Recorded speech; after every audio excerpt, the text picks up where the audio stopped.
사람들과 대화를 하면서 이 사람은 나와 대화가 되는구나 느껴지는 사람이 있고, 대화가 안 되는 사람이구나 느껴질 때가 있습니다. 대화에도 수준이 좀 비슷해야 되고, 서로 사용하는 단어들을 이해할 때 대화가 됩니다. 참 대화라는 것은 그만큼 중요합니다.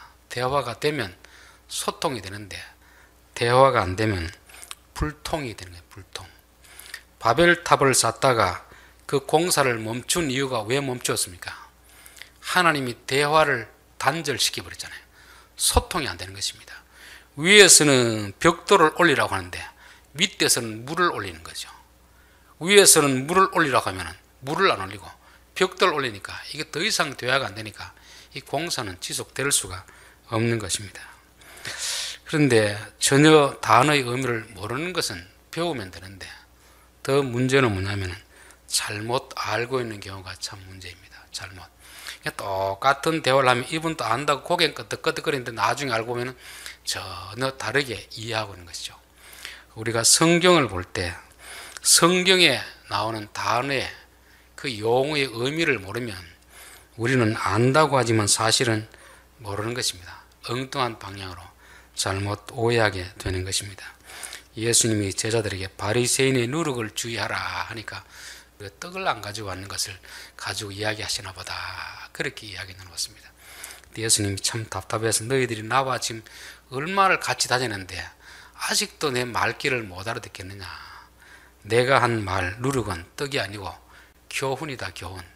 바리새인들의 그 위선적인 교훈을 주의하라는 것이 내가 너희들이 지금 떡 이야기하는 거 아니지 않느냐 그런 것입니다.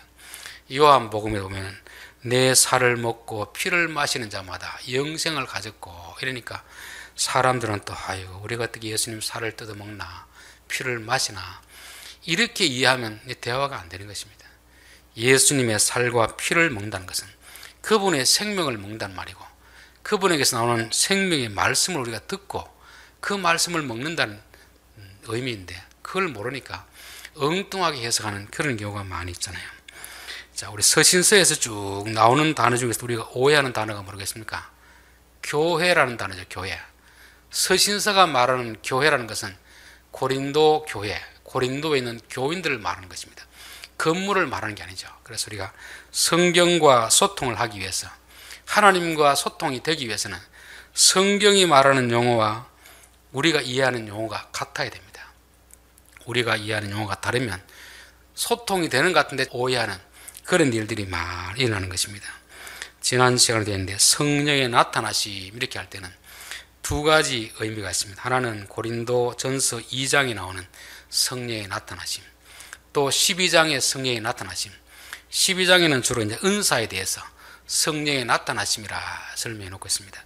그런데 고린도전서 2장의 나타나심이라는 것은 오늘 6절부터 쭉 설명하고 있는데, 진리의 말씀이 깨달아지고 예수님 믿어지는 것을 성령의 나타나심으로 이렇게 말씀하고 있습니다.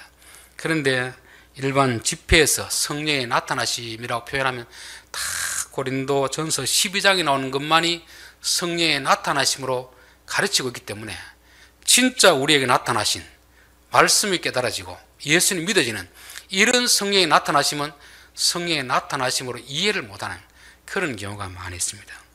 우리는 성경이 말하는 데까지만 가야지 자기 경험을 가지고 성경을 해석하려고 하면 안 되거든요. 성경을 가지고 내 경험을 해석해야지, 내가 한 경험이 성경을 해석하는 도구가 되면 안 된다는 거잖아요. 그 말은 결국 내가 성경 위에 있다는 말이거든요. 좀 더 성경과 소통이 되기 위해서는 성경이 말하는 용어와 내가 생각하는 용어가 일치하고 있는가 아닌가를 분명히 우리가 이해할 필요가 있습니다. 자, 오늘 6절 말씀, 그러나 우리가 온전한 자들 중에서는 지혜를 말하노니 이는 이 세상의 지혜가 아니요 또 이 세상에서 없어질 통치자들의 지혜도 아니요 이랬습니다. 사도 바울이 그 앞에서는 내 전도함이 설득력 있는 지혜의 말로 하지 아니하고 오직 성령의 나타남으로 한다고 했습니다. 그런데 6절에 와서는 그러나 우리가 온전한 자들에게는 지혜를 말한다 했습니다. 그 말은 앞에 있는 자들에게, 온전하지 못한 자들에게는 그렇게 하지 못한다는 거죠. 교회 안에서도 온전한 자가 있고 온전하지 못한 자들이 있다는 것을 말씀합니다. 여기서 온전하다는 말은 예수 믿는 사람들 가운데서 성숙한 사람들, 즉 말귀를 알아듣는 사람들, 소통이 되는 사람들을 말합니다. 온전하지 못한 사람은 예수를 믿기는 믿는데 아직까지 잘 이해를 못하는 사람들, 영적인 어린아이와 같은 그런 자들을 말하는 것입니다. 요한복음 16장 12절에도 보면 내가 아직도 너희에게 이를 것이 많으나 지금은 너희가 감당하지 못하리라. 예수님이 제자들에게 하고 싶은 말은 참 많은데 이걸 이야기도 못 알아들으니까 지금은 너희들이 이해를 하지 못할 것이다. 그렇게 말씀하고 있습니다. 히브리서 5장 11절에도 보면 멜기세덱에 관하여는 우리가 할 말이 많으나 너희가 듣는 것이 둔함으로 설명하기 어려우니라. 사도 바울의 이야기는 좀 많이 해야 되는데 아직까지 듣는 사람들이 어린아이 수준에 있으니까 말을 못하고 참 답답해하는 그런 표정입니다. 여기서도 마찬가지입니다. 고린도 교회에도 아직까지 영적으로 어린아이들이 있고 성숙한 자들이 있습니다. 어린아이들에게는 지혜를 말하지 못합니다. 성령의 나타나심만 기다려야 되는 것이고, 그리고 온전한 자, 이제 말귀를 좀 알아듣는 자들에게는 지혜를 말하겠다는 것을 설명하고 있습니다. 자, 온전한 자들 중에서는 지혜를 말하노니 이는 이 세상의 지혜가 아니요 또 이 세상에 없어질 통치자들의 지혜도 아니요. 지혜라는 단어를 쓰지만 일반적으로 세상 사람들이 쓰는 지혜와 지금 바울이 쓰고 있는 지혜는 좀 다르다는 것을 말씀하고 있습니다. 사람들이 쓰는 지혜라는 말은 세상의 지혜, 바울이 쓰는 지혜는 하나님의 지혜, 이렇게 나눌 수가 있습니다. 일반적으로 우리가 지혜롭다고 할 때는 어떤 사람을 지혜롭다고 합니까? 공부를 잘하는 사람, 일을 시키면 똑똑하게 잘하는 사람들, 또 뭘 투자를 해가 돈을 잘 번 사람들, 성공한 사람들, 이야 저 사람 참 머리 좋다, 똑똑하다. 주로 일반 사람들이 생각하는 세상의 지혜라고 하는 것은 주로 공부라든지 일이라든지 뭐 돈을 잘 버는 이런 성공과 결부시켜서 이런 것을 지혜로 말하는데, 성경이 말하는 지혜는 그것과 조금 다른 것입니다. 자, 오직 은밀한 가운데 있는 하나님의 지혜를 말하는 것이므로 곧 감추어졌던 것인데 하나님이 우리의 영광을 위하여 만세전에 미리 정하신 것이라. 이 지혜는 이 세상의 통치자들이 한 사람도 알지 못하였나니 만일 알았더라면 영광의 주를 십자가에 못 박지 아니하였으리라. 이 지혜는 누구를 말하는 겁니까? 영광의 주를 말하는 거죠. 즉 성경이 말하는 지혜라는 것은 지혜의 근원 되신 예수님을 말하는 것이고, 또 다른 측면에서 보면은 하나님이 예수님을 통해서 구원하시는 그런 방식, 하나님의 방식을 하나님의 지혜라고 말하는 것입니다. 그래서 우리가 성경이 지혜를 말하는 것은 세상적으로 뭐 성공하고 돈 잘 벌고 공부 잘하는 이런 지혜를 말하는 것이 아니고 하나님의 아들을 알아보는 지혜를 말하는 것이고 하나님의 아들을 믿는 지혜를 말하는 것입니다. 그러니까 이 지혜는 누가 가진 것입니까? 예수 믿는 사람들이 가진 지혜가 바로 이런 지혜입니다.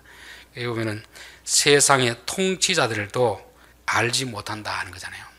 자, 오늘날 세상의 지혜라는 것은 공부 많이 한 사람, 높은 지위에 있는 사람, 부자들이 알고 있는 지혜입니다. 근데 하나님의 지혜는 세상에 돈이 많다고 아는 것도 아니고 지위가 높다고 아는 것도 아니고 부자라고 아는 것도 아니라는 것이죠. 이 지혜는 감추어져 있는 것, 감추어져 있는 것. 그래서 감추어져 있기 때문에 열어주는 사람들에게만 이게 알 수 있다는 것입니다. 즉 예수님이 하나님의 아들이라는 것은 유대인들이 구약 성경을 거의 외우다시피 하는데 정작 구약 성경이 가리키는 예수님을 안 믿는다는 말입니다. 그런데 여기 있는 우리들은 그 예수님을 믿는다는 것입니다. 참 신기하잖아요. 우리가 그들보다 IQ가 좋았으면 믿겠습니까? 똑똑했으면 믿겠습니까? 그게 아니거든요. 유대인들에게는 가리워져 있는 것입니다. 눈에 수건이 덮여 있는 거죠. 바울이 예수님 만나기 전에 눈에 비늘이 씌어졌듯이 이게 지금 안 보이는 것이잖아요. 이게 벗겨져야 보여지는데 이런 것은 통치자라고 해서 아는 것도 아니고 공부를 잘한다고 아는 것도 아니고 돈이 많다고 해서 알 수 있는 것도 아니라는 것입니다. 이 지혜는 오직 성령께서 우리에게 열어주시는 것입니다. 누구에게 열어주겠습니까? 기록된 바 하나님이 자기를 사랑하는 자들을 위하여 예비하신 모든 것은 눈으로 보지 못하고 귀로 듣지 못하고 사람의 마음으로 생각하지도 못하니라. 하나님이 감추어 두었다는 것은 의도적으로 숨기는 것이 아닙니다. 인간이 이해할 수 없다는 것을 말하는 거죠. 하나님이 보여줘도 사람들이 이것을 이해하지 못하기 때문에 감추어진 것이라 그렇게 말하는 것입니다. 그래서 하나님이 열어주시는 그런 자들만 이해할 수 있는 것입니다. 그 사람들이 누구냐면 바로 하나님을 사랑하는 자, 하나님을 사랑하는 자들에게 하나님이 열어주십니다. 진리를 사랑하고 지혜를 사랑하고 지혜를 간절히 찾는 사람들에게 하나님이 열어주시는 것입니다. 마태복음 11장으로 보면 예수님이 슬기롭고 지혜 있는 자들에게는 숨기시고 어린 아이들에게 나타내심을 감사합니다. 성령께서 이 비밀은 누구에게 열어주느냐? 바로 하나님을 사랑하고 진리를 찾고 또 겸손한 자들, 이런 자들에게는 성령께서 열어주시는 것입니다. 그래서 우리가 예수님이 믿어진다는 것은 기적 중의 기적입니다. 죽은 자가 살아나는 것보다 더 큰 기적이 이것입니다. 여러분, 유대인들이 안 믿어지는 것을 어떻게 우리가 믿어지겠습니까? 그들은 평생 성경을 암송하고 사는 사람들인데 그 성경이 지시하고 있는 예수님이 안 보이는 것입니다. 또 그 시대, 그 나라에서 예수님이 태어났습니다. 그래도 못 믿는데 우리는 지구 반대편에 한 번도 안 가본 사람도 있을 것이고 가본 사람도 있을 것이고 아마 안 가본 사람이 더 많을 것입니다. 시간적으로 2000년의 간격이 있는데 그 예수님이 하나님의 아들인 것이 어떻게 믿어지겠습니까? 이것은 오직 성령께서 우리에게 열어주셨기 때문에 깨달아지는 것입니다. 이게 성령의 나타나심이고 이게 성령의 역사 아니겠습니까? 그래서 우리가 누구에게 전도한다든지 이럴 때는 주여 성령님께서 역사하여 주시기를 원합니다. 내가 아무리 조리 있게 말을 잘하더라도 그들은 알 수도 없습니다.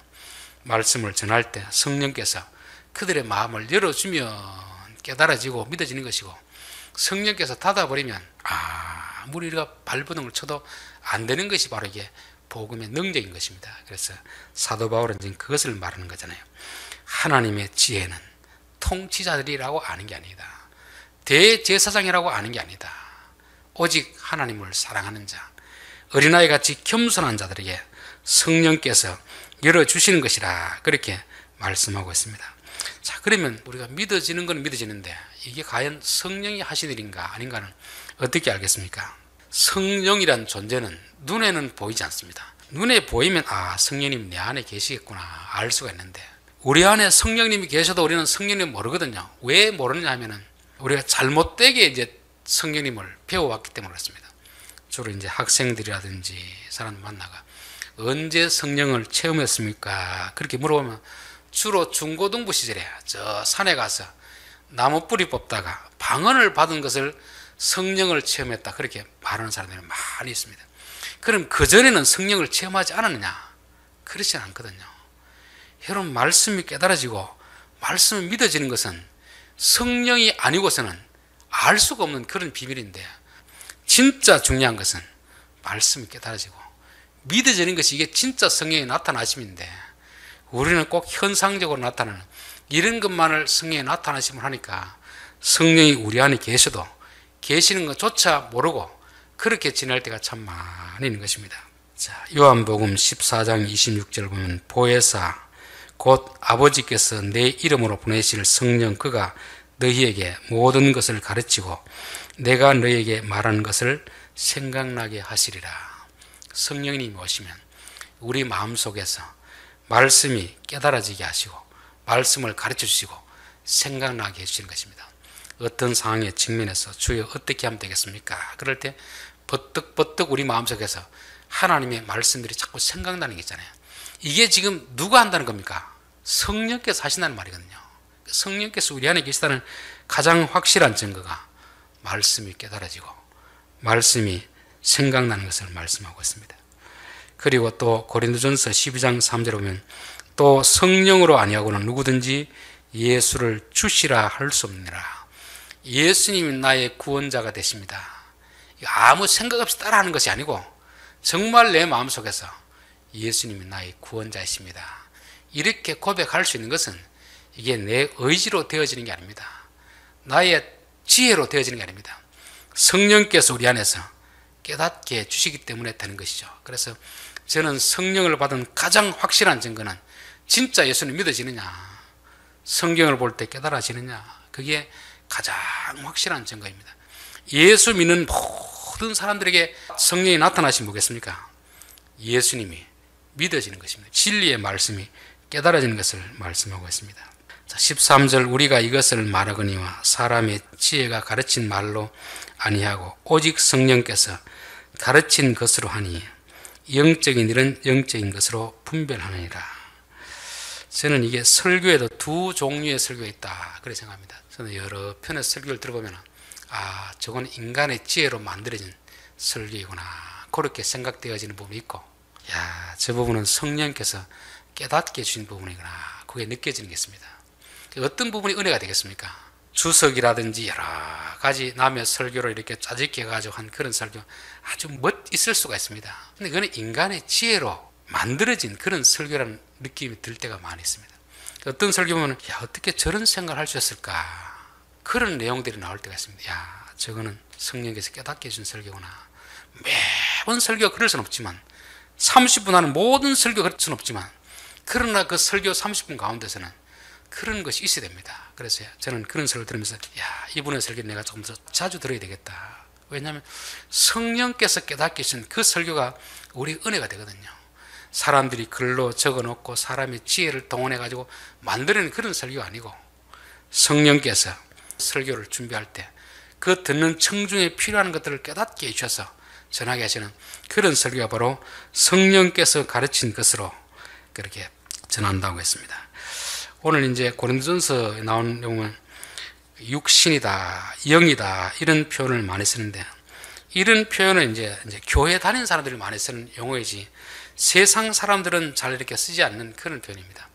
교회에서도 참 영적이다, 영적으로 뭐 이런 표현을 많이 쓰잖아요. 근데 우리가 흔히 쓰는 이 영적이다, 육적이라는 말을 성경이 말하는 것과는 좀 우리가 다르게 오해할 때가 많이 있습니다. 우리는 영적이다 하면 뭔가 신령한 그런 것을 이제 말하고, 육신적이라 하면은 이 몸뚱아리, 육체적인 것을 말하는 거예요. 육체적인 것. 그래서 왜 이런 식으로 이제 오해를 하냐면은, 이 당시 지금 2000년 전에 그 이단이 있었는데, 이단이 그 뭐냐면 영지주의라는 이단이, 영지주의 이단. 그 영지주의 이단에서 나온 게 바로 영육이원론입니다. 영육이원론. 이 육체는 악한 것이고 영혼은 선한 것이다. 그래서 우리는 뭐 영혼, 마음 이런 것은 선한 것이고 우리 육체는 악한 것으로 말하는 거죠. 그래서 그들 가운데서는 부부 관계하는 것도 악한 것으로 보는 것입니다. 그냥 기도하고 신령한 이런 일만 영적인 것을 보는 거죠. 또 세상 일도 이거는 세속적인 것으로 보고 있는데요. 이거는 성경이 나누는 그런 기준이 아니고 바로 영육이원론 주장하는 영지주의가 나누는 그런 것입니다. 그래서 우리가 성경에서 영적이다, 육적이다 할 때는 이 몸뚱아리하고 이 마음을 나누는 것이 아니라는 것을 우리가 이해할 필요가 있습니다. 우리 창세기 2장을 한번 보십시다. 창세기 2장 7절 여호와 하나님이 땅의 흙으로 사람을 지으시고 생기를 그 코에 불어 넣으시니 사람이 생명이 된지라 되었습니다. 하나님이 흙으로 무엇을 지은 겁니까? 인간의 모양을 지은 겁니까? 사람을 지은 겁니까? 흙으로 사람을 지은 거죠. 그 뒤에 하는 작업이 뭐냐면 바로 코에 생기를 그 코에 불어넣으시니 그가 생령이 된지라, 살아있는 영이 된지라. 이걸 이제 이분법적으로 앞에는 육체를 지었고 뒤에는 영혼을 지었다 이렇게 하는데, 이건 그렇게 볼 것이 아니고 요 흙으로 이미 사람을 다 지어놨습니다. 요 사람 속에는 마음도 있을까요, 없을까요? 마음이 있어야 사람이 되는 게, 마음 없는데 몸뚱아리 마네킹만 지어가 사람이 아니잖아요. 흙으로는 마네킹만 지어가 사람이라 할 수 있습니까? 그건 사람 모양이잖아요. 흙으로 사람을 지었다는 것은 마음과 혼과 이런 걸 다 지었다는 말입니다. 근데 그 다음에 뭘 하느냐면은 생명이 되겠다는 거예요. 생명. 생명이 되겠다는 것은 성령께서 그 안에 거하시는 것입니다. 성령이 다스리고 통치하는 것을 말하는 거죠. 자, 넘어가서 6장을 보겠습니다. 창세기 6장. 6장 2절 하나님의 아들들이 사람의 딸들의 아름다움을 보고 자기들이 좋아하는 모든 여자를 아내로 삼는지라. 여호와께서 이르시되 나의 영이 영원히 사람과 함께하지 아니하리니 이는 그들의 육신이 됨이라. 나의 영이 영원히 사람과 함께하지 않겠다 하는 말은 내가 더 이상 그들을 다스리지 않겠다 하는 것입니다. 왜냐하면 그들이 마음대로 하기 때문에 그 안에 성령님이 계시면 성령님의 지시를 따라야 되는데 자기 마음대로 하는 것입니다. 그래서 내가 그들과 함께 하지 않겠다. 그들을 떠나버리는 거죠. 그들을 떠나니까 그들이 뭐가 되는 겁니까? 육신이 됨이라. 육신. 이게 바로 사람이 됨이라 하는 뜻입니다.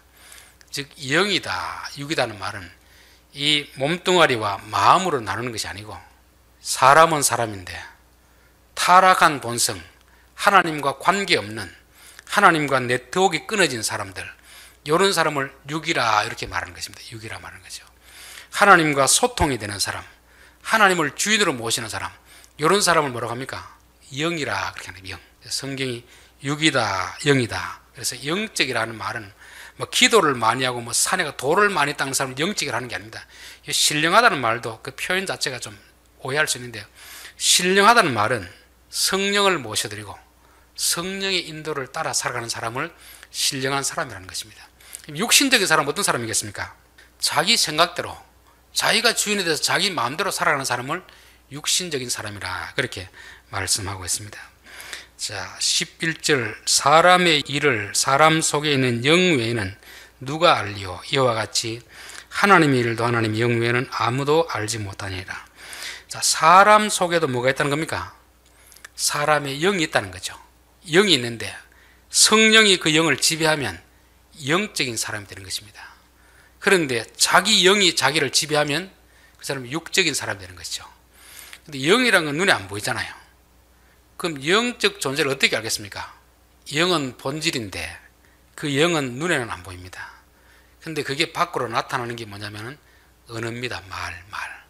이 사람의 말을 들어보면 그 안에 악한 영이 들어있는지 선한 영이 들어있는지 성령님이 거하시는지 이단 교주의 영이 가는지 알 수가 있잖아요. 그래서 사람의 말이라는 게 그만큼 중요한 것입니다. 그래서 우리가 악한 말은 듣지 말아야 되는 게 왜 그렇습니까? 우리 안에 성령이 계시는데 성령의 생각과 자꾸 배치되는 그런 영을 자꾸 집어넣으면 충돌이 나잖아요. 그래서 악한 말은 듣지 말라는 것입니다. 그래서 우리가 늘 하나님의 말씀, 이 말씀은 소리가 아니고 하나님의 영이 우리에게 전달되는 것을 말씀하고 있습니다. 그래서 예수님을 그는 하나님의 말씀이라 한 이유가 바로 그거잖아요. 하나님을 보여주기 위해서 나타나는 분이 바로 예수님이고 그 예수님을 말씀이라 하는 이유가 바로 그것입니다. 사람 속마음도 겉으로 봐가 압니까 모릅니까? 표정만 보고는 안다고 짐작하는 것이 진짜 그걸 모르잖아요. 진짜 그 사람 마음을 알기 위해서는 그 마음에 있는 생각들이 밖으로 나와야 알 수 있는 것입니다.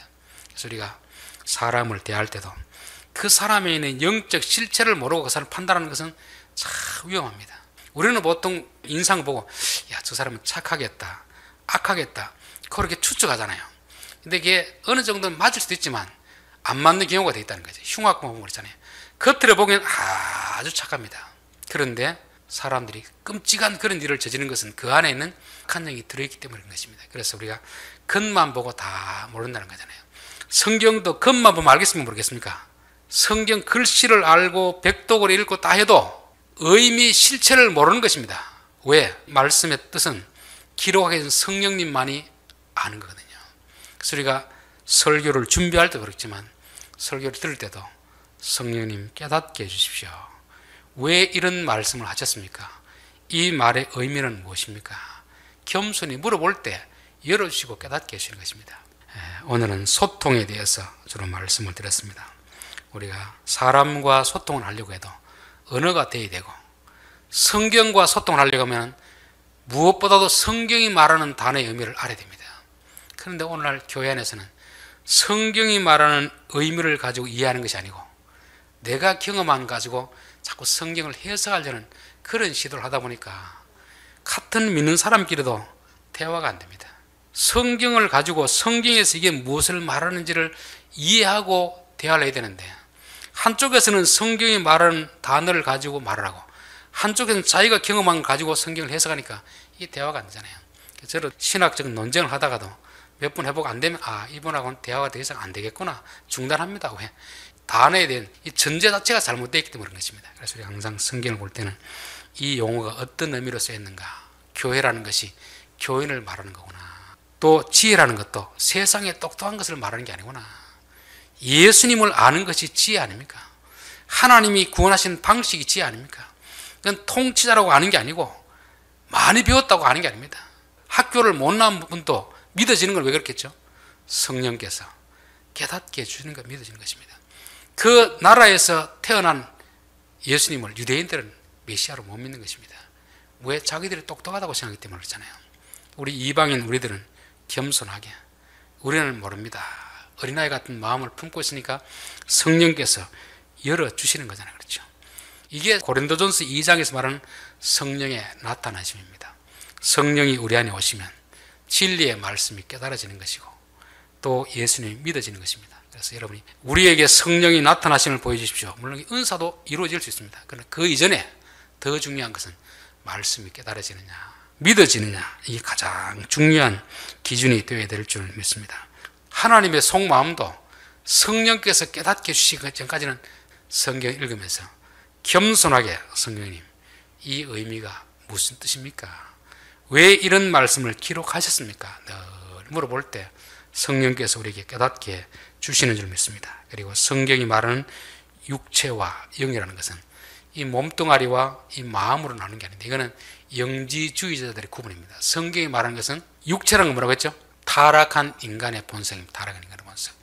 영이란 말은 성령님을 모시고 사는 사람들의 그 인생이 바로 영적인 것입니다. 그래서 우리 성도는 적어도 육신적인 삶을 사는 게 아니고 영적인 삶을 살아야 됩니다. 말을 할 때에도 어떤 행동을 할 때도 항상 내 안에 계신 성령님께 어떻게 하면 되겠습니까? 그런 기도하면서 행동하고 말하는 것이 바로 영적인 사람이라고 성경은 말씀하고 있습니다. 기도드리겠습니다.